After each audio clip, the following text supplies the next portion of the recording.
Baik, selamat datang teman-teman sekalian. Jumpa lagi dengan saya, Markus Hartono. Saya seorang dosen tetap di Departemen Teknik Industri, Prodi Teknik Industri Universitas Surabaya.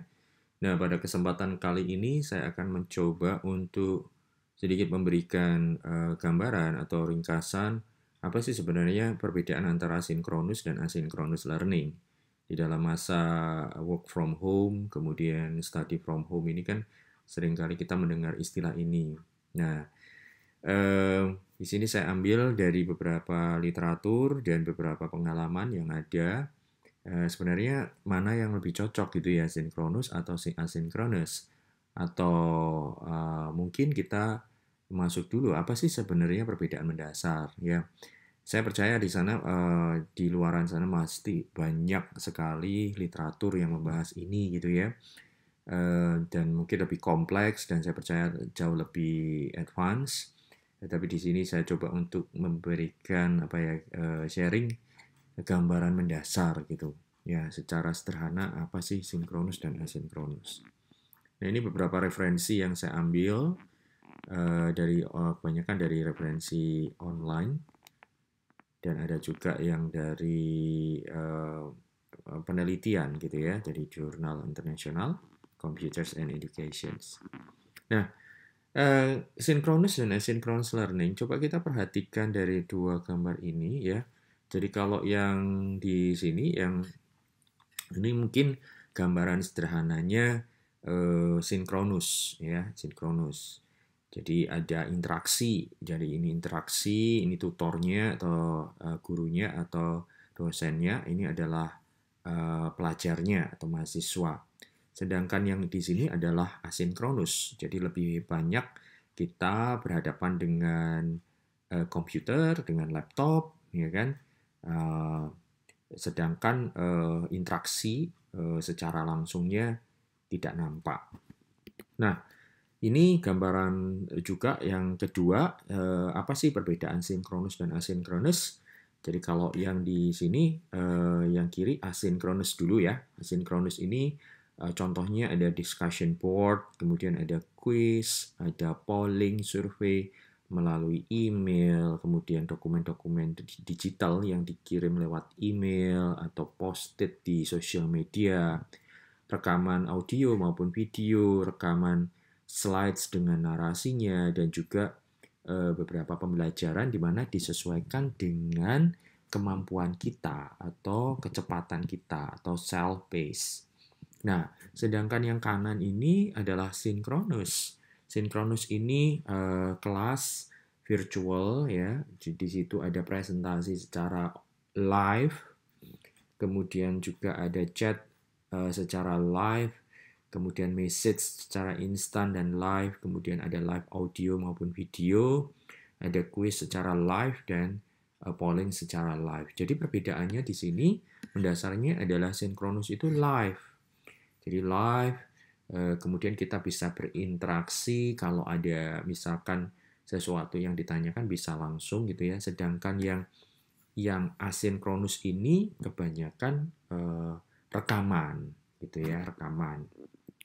Nah, ini tabel yang membedakan antara sinkronus dan asinkronus, tetapi teman-teman jangan bingung ya. Kita lihat yang kata kuncinya saja. Jadi kata kuncinya di sini sudah saya highlight dengan warna hijau untuk yang sinkronus, sedangkan yang asinkronus highlightnya warna kuning. Jadi secara definisi tadi apa? Jadi di sini kalau kita lihat pembelajar atau mahasiswa atau siswa itu bisa stay in touch dengan guru, dengan dosennya, dengan teman-teman yang lain. Dan sifatnya di sini formatnya di sini adalah real time ya. Jadi waktunya adalah live atau real time tadi. Sedangkan asinkronus jelas ini bisa diberikan secara online maupun offline dan biasanya materinya itu di posted ya, diposting secara online di forum online, bisa melewati email, bisa melewati message board, bisa melewati web, dan asinkronus ini kita bisa menyesuaikan. Kita maksudnya di sini adalah mahasiswa atau siswa, kita bisa menyesuaikan dengan kecepatan kita. Jadi contohnya begini, kalau misalkan lewat rekaman video atau audio, kemudian kita misalkan lewat YouTube gitu ya. Nah, di situ nanti kita bisa sesuaikan. Kalau kita nggak mudeng atau kita nggak ngerti apa yang diomongkan atau ya, ada yang terlewat dari dosennya atau guru, nah kita bisa pelankan ya, kita coba pelankan ininya apa speednya, atau kita putar kembali rekaman tersebut berkali-kali. Nah, sedangkan kalau sinkronus ini tidak mungkin, kan nggak mungkin kalau misalkan gurunya misalkan apa menjelaskan kemudian Bu tolong, atau Pak Bu tolong ini dipelankan gitu ya, tolong dikembalikan ke ini, tadi saya nggak ngerti itu. Nah, mungkin bisa kalau misalkan ada sesi tanya jawab, tetapi kan tidak serta-merta seenaknya kita gitu ya, anytime gitu kan nggak mungkin kan. Kan nggak mungkin guru secara live atau dosen secara live kemudian kita bisa minta dia putar ke menit ke berapa, kemudian dimajukan ke menit berapa. Nah, nanti kan tidak mungkin gitu kan. Nah, terus yang kedua feedback. Feedback ini, nah ini kalau di sini learners atau pembelajar atau siswa bisa memberikan feedbacknya secara langsung. Jadi kalau misalkan ada kesempatan mau tanya ya, nah biasanya di video conferencing media itu ada fitur angkat tangan. Nah, kita bisa klik di situ angkat tangan. Nah, nanti gurunya atau dosennya itu akan memberikan kesempatan kita untuk bertanya langsung, gitu kan? Nah, sedangkan yang di asinkronus ini tidak bisa langsung, interaksinya tidak bisa langsung. Kita bisa bertanya, misalkan kita melewati kita kirim email atau kita memberikan komen atau kita apa itu istilahnya kayak semacam ya chatting gitu ya. Jadi di kolom chat itu kita bisa post gitu kan, kita punya pertanyaan apa. Nah, terus self-paced ini terkait dengan kecepatan. Jadi kecepatan kita bisa kita atur atau enggak. Kalau sinkronus tidak bisa. Jadi tidak bisa disesuaikan dengan kecepatan kita. Karena kan kita di sini adalah mahasiswa atau pembelajar ya kan. Tiap pembelajar atau siswa itu kan kecepatan menangkap materinya itu kan bisa berbeda-beda. Jadi kalau di sini self-paced-nya tidak bisa, tetapi kalau yang di asinkronus ini bisa. Nah, contohnya di sini ya seperti yang tadi, kalau misalkan ada suatu proses perkuliahan gitu ya, ada suatu proses perkuliahan atau pelajaran. Nah, di sini kita bisa berinteraksi langsung ya dengan siswa yang lain, dengan guru. Kemudian juga guru tersebut bisa misalkan ada kuis secara live gitu ya, guru tersebut bisa langsung mengkoreksi secara langsung dan juga memberikan feedback secara langsung. Sedangkan yang di asinkronus ini kita tidak bisa. Jadi kita tidak bisa memberikan, maksudnya kita guru tidak bisa memberikan feedback secara langsung, secara real time, tetapi ya kita menunggu waktu gitu ya. Demikian juga kita kalau misalkan kita memberikan feedback kepada pengajar atau guru atau dosen atau juga kita menjawab suatu pertanyaan, nah itu tidak bisa langsung dikoreksi saat itu gitu ya. Jadi kita harus menunggu.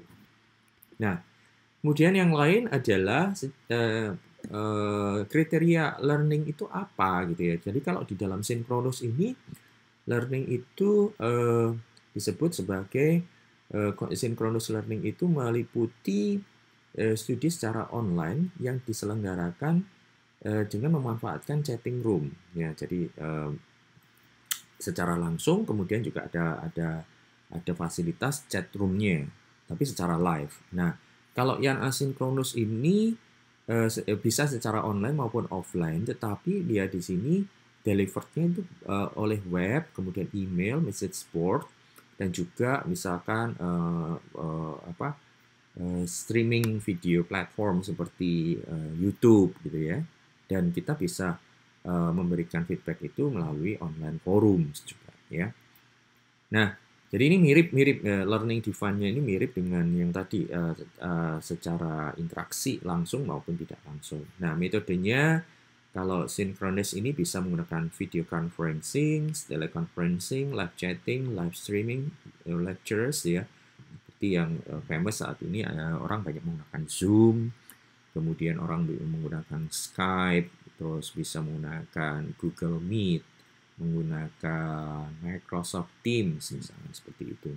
Sedangkan asynchronous di sini lebih ke arah modul-modul pembelajaran yang disesuaikan dengan dengan pembelajar itu sendiri, kemudian berupa streaming video content, ada virtual libraries, kemudian materi-materi dosen baik PowerPoint maupun video pembelajaran maupun audio pembelajaran itu diposted di e-learning platform atau juga diposted di YouTube misalkan, atau di sosial media juga bisa. Jadi misalkan dia punya Instagram account atau mungkin Facebook, nah di situ materinya di-post ya. Nah, kemudian siswa itu tinggal mendownload dan kemudian belajar secara mandiri.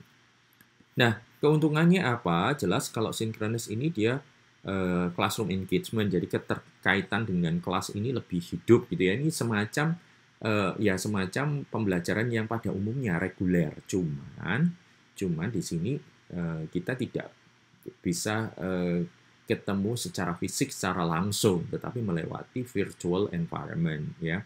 Jadi melalui media, jadi seperti Anda itu menonton televisi, tetapi ya secara live, tetapi ada interaksinya. Ya, saya kira semuanya tahu ya. Anda sudah terbiasa misalkan menggunakan Skype, bisa chatting dengan teman, bisa ngobrol dengan teman yang ada di luar negeri pada real time.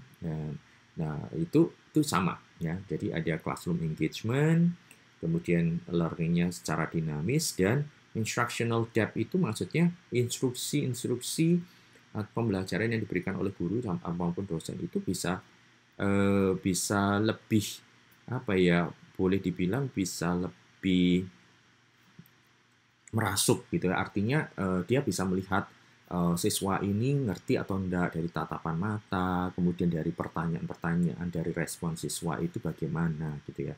Makanya disebut sebagai instructional depth. Nah, sedangkan yang di asynchronous, ya ini jelas fleksibel time frame. Anda mau nonton kapan, kemudian Anda mau nontonnya itu sambil makan, kemudian kalau enggak ngerti, kemudian Anda putar kembali, kemudian nanti Anda sambung nanti sorenya, ya. Jadi fleksibel, kemudian pacing ya terkait tadi itu ya, kecepatan Anda kalau misalkan Anda misal ya Anda kok ini kok agak boring ya bagian ini, saya skip aja deh karena saya sudah tahu apa namanya kontennya. Atau nanti misalkan dalam suatu video pembelajaran itu dari materi itu misalkan menit keberapa itu yang kayaknya penting banget, jadi saya mau fokus ke sana, jadi Anda nanti putar atau arahkan videonya itu di menit-menit itu yang menurut Anda itu paling butuh gitu ya. Nah, kemudian affordability ya, saya kira affordability ini ya semuanya bisa mampu untuk mempelajari ini ya. Secara biaya juga mungkin lebih murah ya, karena di asynchronous ini kan sebenarnya Anda tinggal download file, kemudian Anda kebutuhan kuota internetnya jauh lebih kecil dibandingkan yang synchronous gitu. Ya, kalau synchronous ini mungkin dalam 2 jam live itu butuh waktu 2 giga kuota, tapi kalau asynchronous Anda download mungkin nggak sampai 1 giga untuk beberapa materi pembelajaran. Kemudian disadvantage-nya ini ya jelas schedule-nya cukup rigid ya, jadi fix. Jadi kalau misalkan hari Senin jam 7 sampai jam 9 gitu ya, maka ya itu Anda harus standby di sana. Kemudian juga adanya technical difficulties, misalkan harus mengontrol kelas. Kalau misalnya semuanya kelasnya ramai sekali, tiba-tiba misalkan dosennya itu ngomong gitu ya, menjelaskan, tiba-tiba ada yang ribut di belakang sana gitu kan.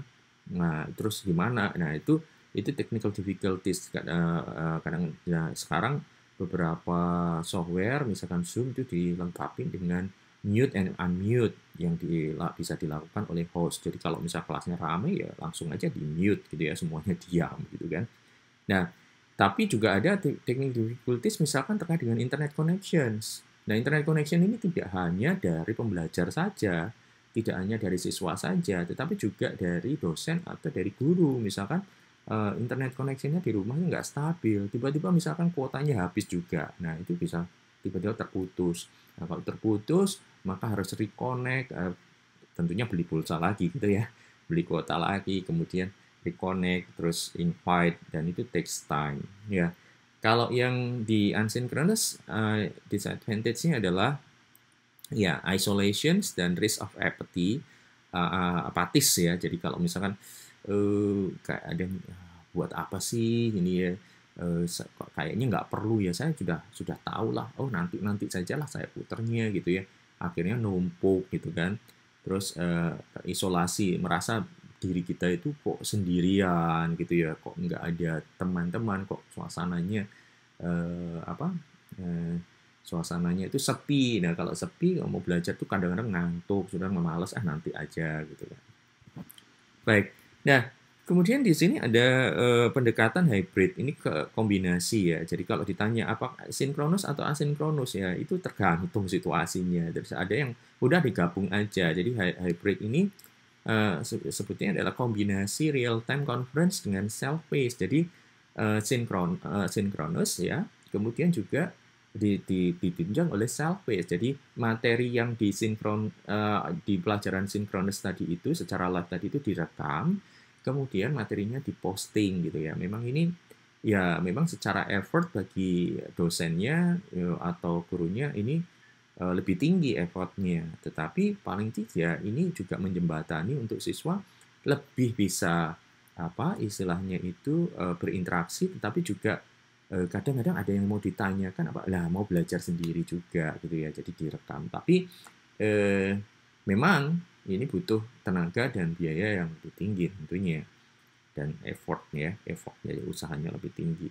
Kemudian boleh dibilang bahwa online education ini berbeda-beda. Jadi kalau orang ditanya mana yang lebih bagus, sinkronus atau asinkronus, saya tidak bisa menjawab seperti itu karena berbeda. Sinkronus di satu sisi akan lebih baik dengan kondisi bla bla bla bla gitu ya. Kalau asinkronus juga lebih baik kalau dalam kondisi seperti yang ini.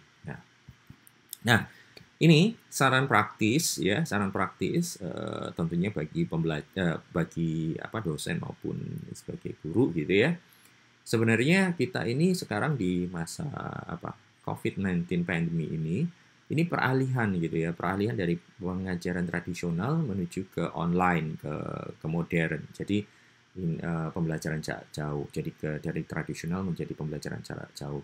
Pembelajaran jarak jauh ini sebenarnya sesuatu hal yang sangat fleksibel, banyak di negara-negara yang maju telah melakukan di universitas-universitas maupun sekolahnya itu sudah melakukan pembelajaran jarak jauh. Nah, kita memang di sini dituntut dengan kondisi pandemi ini, kita dituntut untuk ke sana. Nah, tentunya ada proses pembiasaan, proses adaptasi baik bagi guru, dosen maupun bagi siswa maupun mahasiswa.